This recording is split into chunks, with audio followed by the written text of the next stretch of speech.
Hyvää iltapäivää. Good afternoon. We'll carry on with the panel discussion. And Maria is horrified that the only audience will be her parents.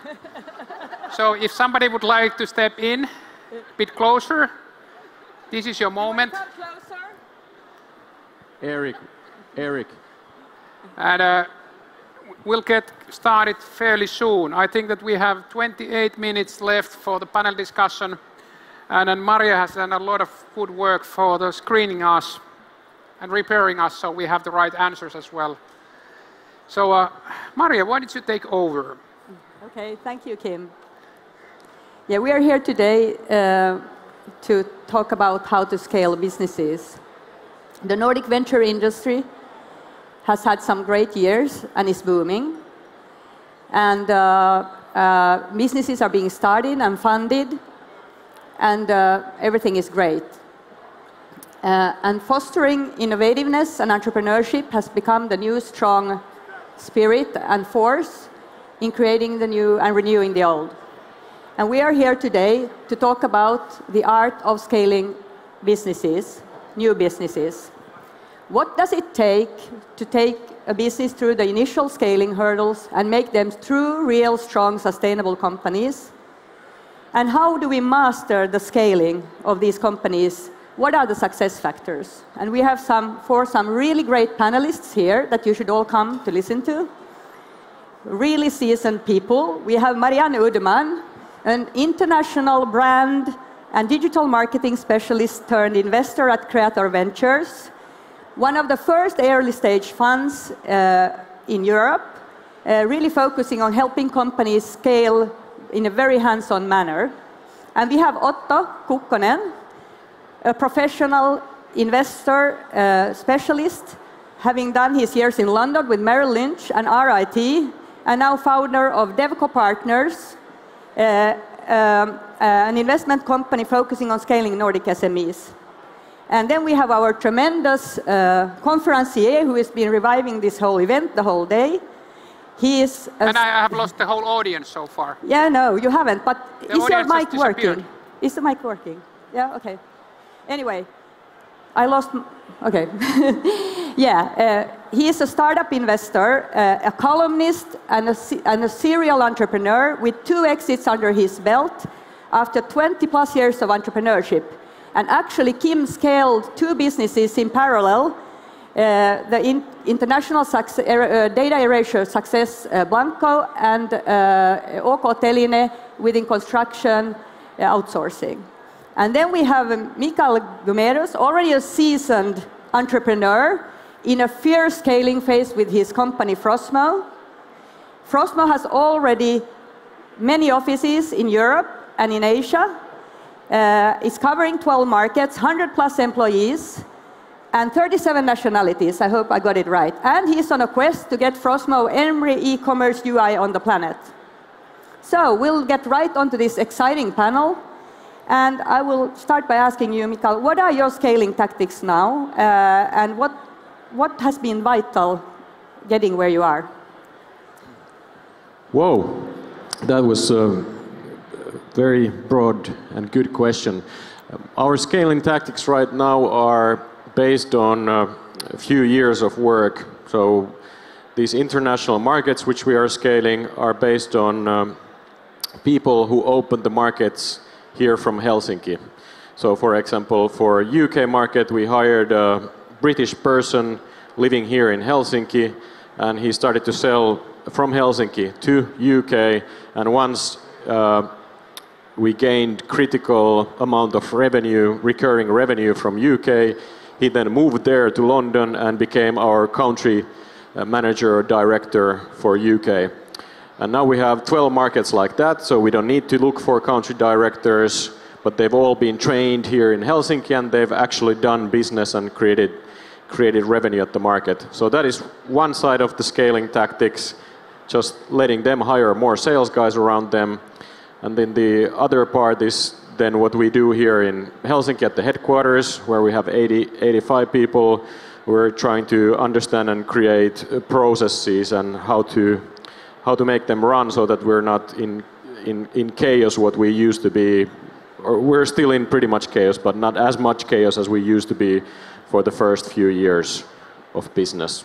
So the nature of the job and the tactics have changed throughout the years, but the foundation has been laid already a few years ago.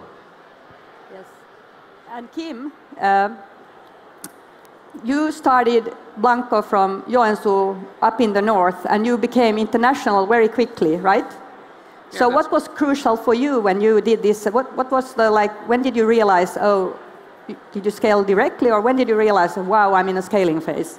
Yeah, I think that it was, I think that it's, yeah. I think the essential was that we changed our business model several times. First, we were trying to sell directly from Joensuu, which is middle of nowhere, to somewhere like Tokyo, which is also middle of nowhere. However, it's just a 12-hour flight or so. Then we thought, okay, let's go after the resellers. Well, resellers, this was too complicated, too small, and so forth. So let's get rid of resellers. Let's go to the franchising model. So we found people who really wanted to do selling software as a franchisees. So we did that, and after that we went and started to establish subsidiaries and affiliate companies, and more or less rest is history. But about the scalability, it took us 18 months to erase first 100,000 IT assets, i.e. computers. 18 months. And when I left about a year ago, we did 100,000 each day. Talk about scalability, so it takes 18 months, which is what? 500 plus days to erase 100,000 computers or IT devices, and then in the end you erase each day 100,000. So you can't make a lot of mistakes. Wow. So, but coming back to your two stories, I mean, it was a series of iterations before you sort of got to the point where you could say this works, or how was it frustrating, or how was the process of fighting the scaling tactic? First 5 years when you're an entrepreneur is horrible. Then it gets really bad, and after 10 years you're so numb that you have been hit and kicked and humiliated like unlimited times by unlimited people in a different cultures, always jet lag, that you don't feel it any longer. So the thing is that running a company, it's not about success, it's about how you take the failure. And then I have been with my daughter home now a year, but earlier she was trying to find her way how to walk. She kept going down, but she every time got up and tried again. And that's entrepreneurship. You get down, you get up, you get down, you get up, you get down, you get up. And there's a great cartoon where there's like 28 different pictures of the same guy, and there's 2 times they're like, hell yeah! And remaining 26 are like, hell no. And that's being an entrepreneur. Yeah. What's your story about? Yeah, that's exactly the description I would have given about the first few years, and probably it's going to be still like that, because if you want to be an entrepreneur, you need to have quite a lot of positive thinking and optimism. Otherwise, you're pretty much doomed. So, as Kim said, you need to be able to become numb to a whole lot of things. And every entrepreneur basically tells the same story. So that is how it has to be. You just fail, get up, and you succeed eventually after failing. But if I try to describe what happened to us when we tried to understand when is the right time to actually scale the company. So we started 2 times too early, because when you're an entrepreneur and you look around, you see all these other successful companies and other successful entrepreneurs doing great. So you feel like, I need to start running really quickly also now. So I'm gonna, actually the product is not perfectly yet there, but I'm still gonna hire 5 sales guys immediately. And then you end up into a really a lot of trouble. So trying to understand when the product market fit is right, that is very crucial. And it, in B2B, it usually takes a lot longer than optimistic entrepreneur thinks in the beginning, and you really need to have patience. So I call our first 4 years like search and growth. So, searching continuously for 4 years what is the right way to sell the product, market the product, to put it into a form and package that customer understand and can buy and will pay for it. That took like 4 years eventually, and then on the 5th year we realized that we have created enough, and that was last year, by the way, that we've created enough. So I don't know yet. I'm just thinking with the positive, optimistic. Yeah, you are not numb yet. Yeah, I'm not. And then we started to hire like 1 person a week, but it took 4 years to get that confidence and numbness. Yeah. Okay, really great. I'm going to move to a little bit on another subject. At Creator, describe a little bit. You've heard these stories. You see these stories in your companies. How do you work hands-on with your entrepreneurs to support them in these things? Yeah, I think it's exactly what Kim and Michael were just referring to. So I think for us, it's the most important thing is, first of all, the team. And I think if that's right, it's the flexibility, and it's always adapting. Everything that happens, constantly adapting, and not just sticking to one plan that you have, but looking at what's happening in the market, looking what's happening with other products, and that way adapting your product accordingly. And those are the successful companies that we see. And how we support them at Creator is really to be in contact as much as possible with the companies and try to also see things or discuss things that we see in the market. We might see other things that are happening in the market, discuss what's happening, how that could have an impact on the company itself. We discuss where the company should be going, what's the bigger exits, for example, what's happening. So it's a lot to do more, I would say, strategically and more within the market, what's happening. Yeah, great. And Otto, you want to comment on that from your side? Yeah, if I can comment already in here, because we investors tend to have this amazing ability to think that we know everything about anything. And that, a company will always face failures. Despite, it's the first 5 years, after 50 years, there will be failures. But as an investor, what you hate is surprises. You just can't cope with surprises. You make your thesis that it's going to grow like this or like this, but whenever there's a bump in the road, you actually don't feel good, and then you want to try to get in. And I'm kind of, talking now in a bit of a negative way about the investor community, because I think they try to make too big decisions with too small amount of information. And that's what, having a background in the more traditional, maybe private equity industry, I thought, you have to have an alternative where you can actually provide a kind of a family business-owned approach, but more from the finance perspective to businesses that want to grow, where you can be an owner who really knows the business inside out, at least on the operational level as well. You might not be the guy who's doing the business at the operational level, but at least you can debate on the fundamentals. And here's the thing, then you can't be involved with too many companies at the same time. More than one is already a challenge for an investor. So, are there any, I'm going to come back to your opinion about the investors and their support, but are there any cons of being too hands-on, and where do you draw the line? I mean, because at the end of the day, it's the entrepreneur who needs to run the company. So how do you run into any discussions about this? I think what we see is it's very depending on the company. So it's depending on what the company also wants for a relationship with the investors. Some companies we have a very, very close relationship with, and I would say that we work with them continuously. The owners contact us if they have questions or not, so they see a value in that.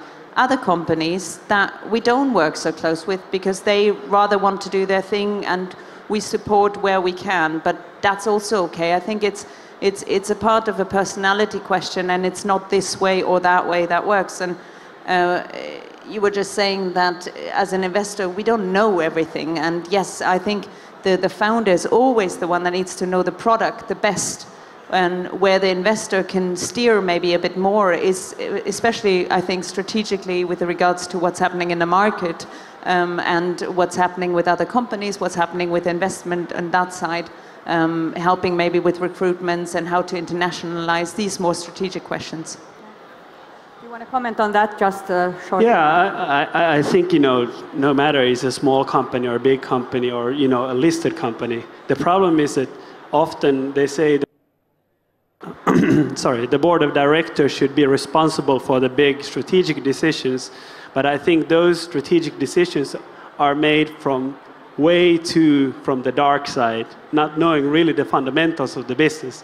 And this is at least, what I think that it's maybe even ethically wrong for me to make that big of a decisions if I can't really debate with the executives and the management and the guys who are really running it on operational level. Of course, it's a thin line. You can't go there to debate about things and not putting yourself into the game and helping them the right way. But too often, at least from my past, I see situations where the business decisions might be driven with poor amount of information, just thinking about what's the best for the investor itself. It might be seeking for an exit, maybe even too early, or taking too much debt on the company, and when actually you should be thinking about only how to grow and grow profitably. But then when talking about growth itself, we can go to that debate as well. I'm not the supporter of growing by, with any matter that, we just can. There, I think, investors can really bring the good side into the business, that kind of challenging the management or the founder or the entrepreneur that, show me the fundamentals, why we should go this way. What's the reason, what's the, analysis behind it that we should really invest to reach this size? So going back to the entrepreneurs, it seems like you guys should be in the same boat because it's a tricky world we live in. So what would you expect from investors supporting you? What kind of help do you want?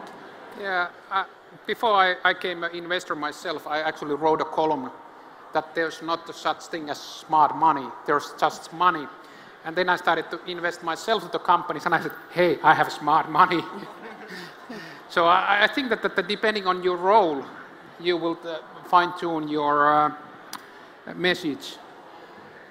But the thing is that what the investors or board members can help companies. Maybe they can't help to grow the business, but they might help that you don't end up making the worst mistakes. And let me give a practical example. I went to the board of one company. I'm not going to disclose any names because it's a Finnish company, and I asked that why on hell you decided to invest to Brasilia? Because I used to run multinational company and we took a look to the Brasilia and it didn't make any sense. And the guy just replied that, well, it was the old board and then we invested 1 million euros to opening Brazilian market and we made 4,000 euros in revenues. And it shows that there was people who were operational at the same time and the same time in a board, and everybody made the same mistakes. I would have never allowed that kind of thing happen. Now we started to discuss what we're going to do next. We're going to go Sweden. It's so near. It's a good It's so cozy. You can fika and you have all the possible things. And you are not going to make 1 million loss. You're probably going to lose 300,000 first year, but you might make 30,000 in sales instead of 4,000. And what do you think, Mikael, about this subject? I agree totally with Kim about those advices that the more experienced entrepreneurs and investors can give. But what I've discovered now on my path is that in the beginning, these are really crucial and they actually can be hopefully very operational, opening doors, getting intros, being part of the sales to get the critical first clients. But now later on, what has changed and what has been really valuable is the board is trying to make me think forward enough and big enough. So we've had, for example, these kind of scenario practices where I've tried to create 5 different scenarios where the company could go and what are the signals that could identify which of those are possible, and then also to create, for example, 5 different organization maps where we are 500 people.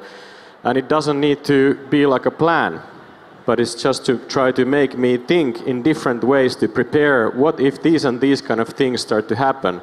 And then it's very valuable when you have someone in the board who's been through that path, and then they don't necessarily need to be anymore that operational, but they sort of impact the operational by making the CEO think this way.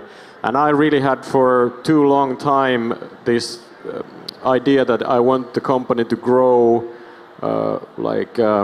cash flow positive or its own revenue. And it really was the board that encouraged me that no, we have so strong signals now that you need to have the courage to start pressing the gas seriously. And those kind of things are very important. So it changes, and it probably will change also in the future, like at the board cooperation with the team and the CEO in different phases of the company. So it was eventually. So you had eventually smart money that they said that hey, grow faster. Yeah. So definitely smart my board decisions. is absolutely fantastic. Until they betrayed you, yes. Until they fire me. Yeah. A short comment, and then I'm going to change the subject. Sure. I just find that Micah touched on a very good point about it being a discussion. And for example, when we invest in a company, we always make sure that the founders have at least 50% shares of the company. So that means we as an investor would never go in and say, you have to go this way. It's always a discussion, a mutual discussion where we want to go. And that's the value we believe, at least, that we add, that you have this talk about what are the different options and that we can maybe help you find the right way. But we would never go in and say, you have to go this way. And if you want to go that way, we would never do that. Okay. Sorry, moderator shouldn't do it, but how much time do we have? I can't see the clock. We have there. 7:42. Okay. Okay. I'm actually going to change the subject. I want to know a little bit about how did you personally have to transition your own leadership style, or when you went from like the early stage and starting to really grow the company? And this is a big question, but I know shortly, and I want the investors to comment on the leadership aspect in the final as well. Okay, go on. I haven't studied any leadership and things, and I try to avoid reading about leadership because I'm afraid that then I start to implement something really stupid. So I just try to be myself and hope that I grow with the company. So in the beginning, I was responsible for buying the toilet paper, being the first sales guy, handling the payroll, etc. And then during the last 6 months, then my job has changed to where we have a values project where we try to define the values of the company and trying to find right people and identify what kind of talent we need in order to help us to grow somewhere, etc. So I sincerely believe and hope that as entrepreneurs go through this horrible path, at the same time they miraculously grow into leaders without taking too much leadership courses, because if they don't do that, then they most likely really fail. But still, Kim, your view on this, but coming back to one comment that it's still a new job, going from the small company and all of a sudden you're scaling, so it's like you're in a new job, or? Yeah. It's new job every year. You could say that it's a different kind of job all the time. Yeah, Kim. Yeah, I think the first 10 years I was probably much worse as a boss than Donald Trump is going to be as a president, i.e. horrible. Then I sucked a bit less, let's put it this way. But the essential thing to understand is that managing and leading people is a job. It's a job as technical jobs are. You might be bad at that, but you might actually learn. And in the end, I had pleasure that I managed to recruit people who were much more smarter than I was. However, it wasn't really difficult. Yeah. But I really trusted them, and Foxhole marketing team was running off its own show. I went to marketing meeting once per month. We checked some statistics, how we are doing, and other such. I think most software companies fail at a level of 35 people, because if there's 35 people in a company and you try to manage it on your own or lead it on your own, it's horrible end. It's a Titanic. Iceberg is coming and then you just hit it. Otto, do you want to comment on this? I would like to understand from your investment perspectives, how much do investors need to know about leadership to be great? Well, the transition of leadership, as you said, it's not easy to change your role from doing almost everything out to lead people and lead it successfully. I think where investors really can be useful and out of help scaling businesses is actually helping this transition. And I'm maybe talking more about, because myself I'm a later stage investor, so no longer in the kind of early stage companies. Especially for us, already established businesses, rightly or wrongly, there tends to be a change in the leadership or the change of the CEO in almost 3 out of 4 cases that we come into. So the transition itself is not that easy to change from the early stage scaling to actually leading a big business and taking that maybe from the mid-size to the larger size. So this is where I think an outside investor really can bring in the skills. But again, maybe returning to my earlier point, that one decision, who's going to lead the company, is probably the most important decision after you decided to go into a company. So you can't decide, or it's difficult or challenging to find the right person, the right team, unless you know the business really, really inside out. Marianne, you can comment on this. Also, a little bit you could say about, we had a discussion about, you looked at all your portfolio companies and how what made some teams scale. What was your analysis there? Yeah, our analysis wasn't that surprising. It was very important how great the team is. So the team where we realized relatively early that maybe it's not as good as we thought, those companies usually didn't get that far. And I think, so the team, yes, of course, the product is important, but as I said earlier, the product is always going to be adapted somehow. Many companies, I think you've also done pivots and everything. So the product is almost secondary. If the team is right, great people tend to surround themselves with great people. So they will also be good in hiring good people and getting the right people in. I think sometimes where we can maybe help and maybe have a little bit of an eye on is that, and that's to Otto's point, that it doesn't happen too late. That you don't try to handle everything until, I don't know, you worst case get a breakdown, so that we maybe step in as an investor and say, look, now it's time that you get an COO, a something, someone to help you to not manage everything by yourself. And we have just now time for the last question, so I'm going to go into that. It's a very exciting topic. I see the audience is coming in also, so we could talk here for hours, right?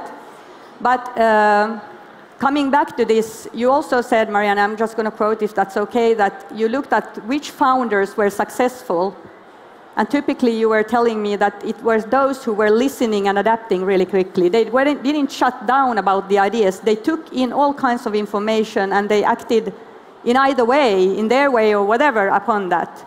So I'm kind of want to bring up the questions. The last thing to your whole panel is that should we raise this question in the venture community about leadership and best practice in how to do that in ventures in order to scale more companies successfully? This is the last question for the panel. Is this a topic we should start developing? Yeah, there's a great old Danish saying that the fish will get rotten from his head down, i.e. that if startup does not have the right leadership for the startup phase, it's going to fail. However, the guy might be right for the startup phase, but then when it has 100 employees, somebody else might take a job. The founder might become, for example, chief technology officer. Last point to Otto. Yes, absolutely. As I said, especially from the private equity perspective, quite a few cases is where the leader or the CEO has been changed, and every single time the comment is, we changed it too late. That's why, because the owners are reactive. They're not into the business itself, that they know when really that change needs to happen. Yeah. But what I think is that if people would be trying to be more open, especially in terms of investor and entrepreneurs or management, of course there's benefits, Okay, we're done. Thank you, great panel. Thank you. Thank you. Thank you.